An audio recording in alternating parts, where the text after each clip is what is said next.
What if the S&P 500 only got 3% a year for the next decade? I'm Nate, I'm the FitfutureMD.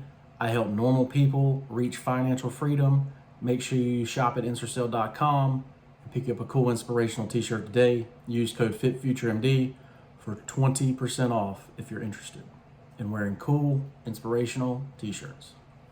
So, Jamie Dimon basically came out in an article and said that the S&P 500 is basically only going to gain 3% a year on average for the next decade, the next 10 years, right? So everybody's freaking out because, obviously the stock market's supposed to get you 8 to 11%. The S&P 500 is supposed to get you 8 to 11% every year. And, there's been this huge push, to go into non-actively traded funds or index funds, ETFs, that aren't actively traded, that just invest in the S&P 500. Well, obviously, you're going to have underperformance if you're only getting 3% returns, right? Everybody's doing their math on 8%. So is that a reason for those people to panic? Absolutely, right? That would be a big time reason for those people to panic. That means your 4% rules don't work. Your retirement accounts don't gain the amount that you need them to gain so that you actually make it 30, 40 years on your retirement accounts, right? It's a big deal, right? So where's Jamie Dimon coming up with this stuff, right? So basically, if the market the last 4 years or 5 years has averaged a 13% return, he's basically saying that in order for the market to go back to its historical average, which is 8%, over the next 10 years, the stock market would have to average only 3%. Now, does that mean every year is going to be 3%? No, it probably means you're going to get a 20% positive, a 10% negative, another 10% negative, a 20% positive, right? It's not going to be, it's not going to do 3% every year, like 3% this year, 3% next year, 3%, it's not going to be like that, right? So, that's the math on it, right? If you go from 13% back down to 8%, that means in the next 10 years you would average 3%, right? So, but we're still in a high inflationary environment, right? We're still, 98% of us are employed, right? Even with all these tech layoffs and all that kind of stuff, like most people are still employed. There are more jobs than there are people to fill the jobs, right? Especially lower end jobs, right? Retail, farming, that kind of job. So basically it's like, well, if the S&P 500 is not going to get you your return, it's like, well, what do you do? Right? So I personally invest in either dividend stocks, right? That I find to be undervalued for what they are, right? So at the beginning of this year, I felt like Waste Management was undervalued. I felt like Duke Power was undervalued as examples, right? Because, the value of their equipment was going to go up. Basically, if steel's going up, silver's going up, copper's going up, more homes are going out there. People are buying more things. That means that produces more trash. You have more routes, that kind of thing. Like,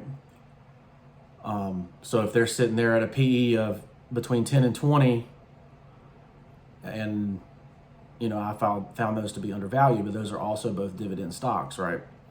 So it didn't matter if the stock went up or down or not. I was still going to get my return on their dividend, right? So that's kind of how I go around that, right? Those are obviously both S&P 500 stocks, but they give off most of their gains in dividends, right? Whereas if you invested in Nvidia or a Tesla, you would have got, you would have doubled your money, right? From the beginning of the year, you doubled your money just on appreciation, right? But like you say, tech could be in a bubble and could pop, right? So it's a higher risk, higher reward, right? So basically what I do is I put most of my money into those dividend stocks, right? So 60 to 80% of my money is going to be in those dividend stocks. And then obviously the other 15 to 20 or 20 to 40% are going to be in things that might appreciate, right? That I feel like, okay, they're going to roll out the cyber truck, and that's going to cause the stock to increase, or they're going to roll out, a new computer chip, and that new computer chip is going to bring us into an age of AI, right? Or and then I've kind of combined it with the SMCI play because they had some sort of accounting issue, but they're literally worth $150 a share, and they were trading at $17. And I'm like, you know what? I'm gonna spend $200 here and get 10 shares of a stock that could 5x, right? And it may not be a lot, right? If you say go $200 and make you 1,000, but that's a big time deal when you're a normal person to not have to work for $800. That's a whole paycheck. That's a whole week's pay for most people, right? So if you can go every year and get a whole extra week's pay on one thing, you're doing pretty good, right? So keep that in mind. Obviously, none of this is financial advice. This is just the stuff that I do, right?